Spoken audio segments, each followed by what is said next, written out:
Saya bilang, tidak ada gunanya Anda IQ-nya tinggi, tapi pemalas, tidak memiliki disiplin. Yang penting adalah Anda sehat, mau berkorban untuk masa depan yang lebih cerah. Assalamualaikum warahmatullahi wabarakatuh. Halo teman-teman semua, apa kabar? Kembali bertemu dengan saya. Kali ini saya ingin membahas konten yang berseliweran di FYP saya ya. Saya ini agak jengkel kenapa video-video yang seperti ini, clickbait seperti ini gampang banget ke-up gitu loh. Dan banyak penontonnya. Kenapa orang-orang itu condong lebih suka ke hal-hal yang negatif gitu loh. Itu yang saya herankan.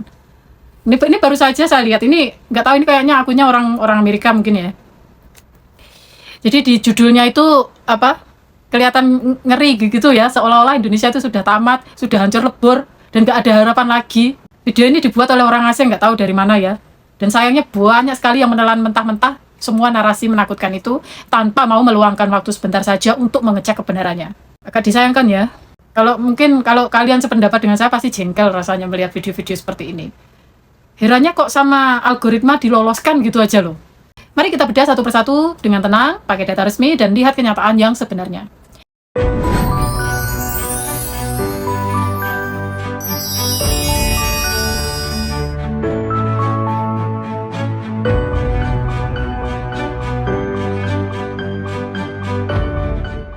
Di awal video ini, dia itu menceritakan soal penggerebekan di sebuah rumah di Jakarta. Ditemukan emas batangan seberat 74 kg. Dan uang tunai sebesar 20 juta dolar Amerika Serikat. Ya, milik pejabat penuntut anti korupsi tertinggi di negara kita. Lalu dia langsung menyimpulkan bahwa ini adalah pertanda Indonesia itu sudah rusak parah. Tunggu dulu ya teman-teman. Mari kita pikirkan logikanya. Jika polisi menindak, jika pejabat korupsi ditangkap dan asetnya disita, bukankah itu justru bukti bahwa hukum masih berjalan?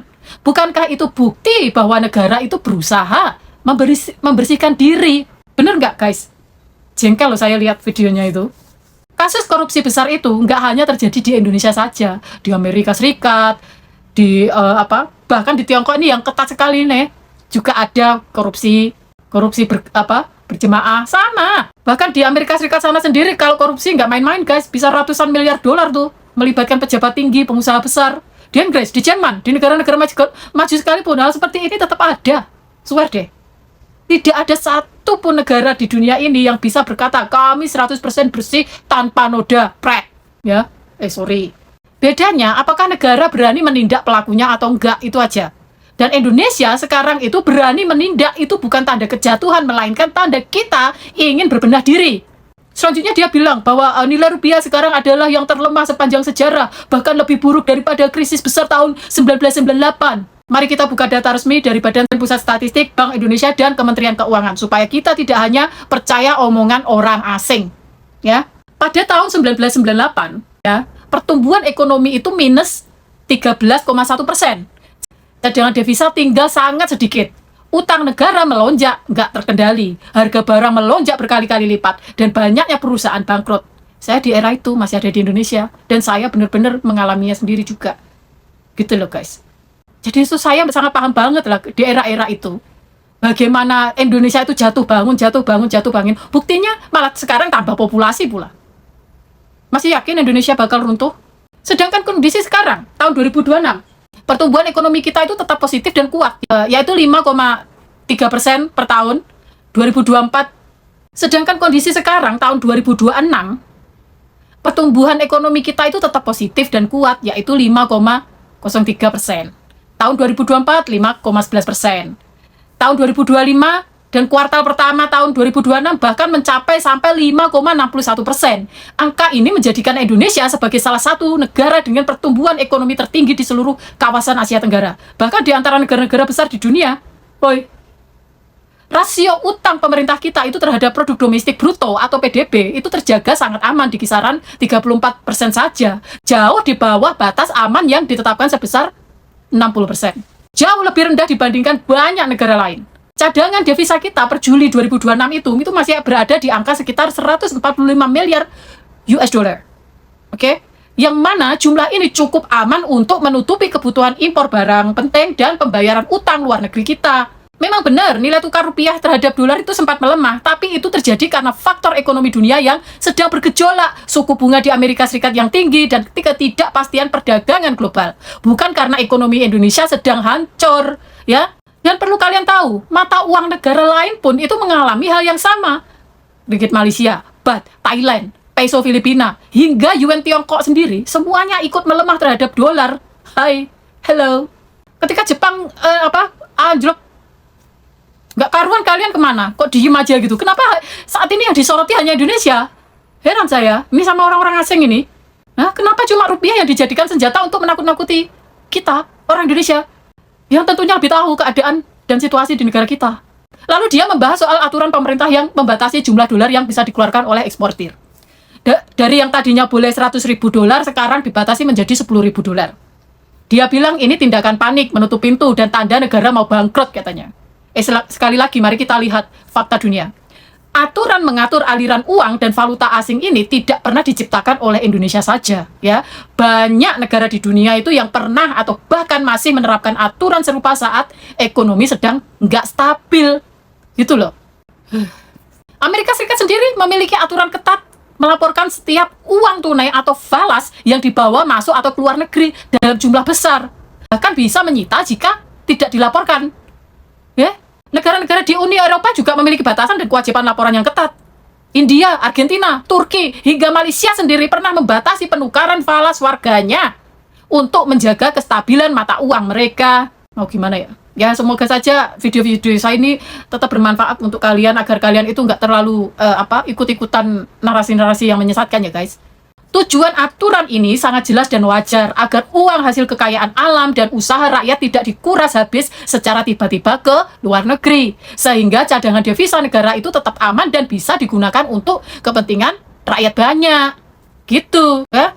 Dan yang paling membuat saya heran itu, kenapa orang-orang seperti mereka ini selalu menyoroti Indonesia seolah-olah kita itu satu-satunya negara yang punya masalah. Coba kalau saya nggak keluar negeri, mungkin saya nggak tahu soal ini ya. Karena saya sendiri kan nggak tahu perkembangan di luar negeri seperti apa. Kalau seandainya saya tetap di Indonesia. Ya, alhamdulillah saya punya pengalaman. Di luar negeri saya bisa mengukur apakah Indonesia ini benar-benar separah itu. Mari kita lihat data perbandingan yang jujur ya. Utang luar negeri negara sebelah itu sekitar 64,9% dari PDB. Jauh lebih tinggi dari Indonesia. Tapi tidak pernah dibilang negara itu tamat. Heran kan? Terus utang luar negeri Amerika Serikat lebih dari 130% dari PDB. Justru dianggap negara paling kuat di dunia. Lah, parah malahan. Utang negara Jepang lebih dari 260% dari PDB. Tetap dianggap negara maju dan makmur. Lah, gimana coba? Jadi jelas sekali kan, ini adalah standar ganda di sini. Ya, hal yang dianggap wajar dan biasa saja kalau terjadi di negara lain, kalau terjadi sedikit saja di Indonesia langsung ditiup menjadi bencana besar. Udah gitu banyak WNI minion itu yang nggak ngerti apa-apa ikut-ikutan pula. Kan kampret gitu loh. Teman-teman sekalian, Indonesia itu bukan surga yang sempurna. Kita masih punya banyak kekurangan dan tantangan yang harus diselesaikan. Tapi jangan sampai kita itu menelan mentah-mentah narasi buatan orang asing yang mungkin tidak paham kondisi kita, atau memang sengaja ingin menyebarkan ketakutan dan keraguan terhadap tanah air kita sendiri. Kita melihat dengan mata kepala sendiri, jalanan masih ramai, pasar masih berjalan, proyek infrastruktur terus selesai, rakyat tetap kerja dan berusaha, ekonomi kita tetap tumbuh di tengah badai dunia. Itu fakta yang nyata, guys. Bukan omongan di layar kaca, bukan omongan saya di sini, ya. Gemes saya lihatnya, sumpah. Marilah kita itu bijak, cek dulu sumbernya, bandingkan datanya, dan jangan mudah terprovokasi judul yang menakut-nakuti. Indonesia itu sedang melangkah maju dengan caranya sendiri. Pelan tapi pasti, menjaga kestabilan dan kedaulatannya. Kita bangga menjadi bagian dari bangsa ini. Dan kita yakin Indonesia akan semakin baik ke depannya. Sekian penjelasan dari saya kali ini, semoga bermanfaat dan bisa membuka wawasan kita semua. Kalau kalian setuju dengan saya, silakan like, subscribe, dan bagikan ke semua teman-teman kalian agar kita sama-sama belajar tentang untuk menghadapi apa yang ada di dunia saat ini. Wassalamualaikum warahmatullahi wabarakatuh. Tanah air, ku tidak lupakan, kan terkenang selama hidupku. Proklamasi bangsa Indonesia menyatakan kemerdekaan Indonesia.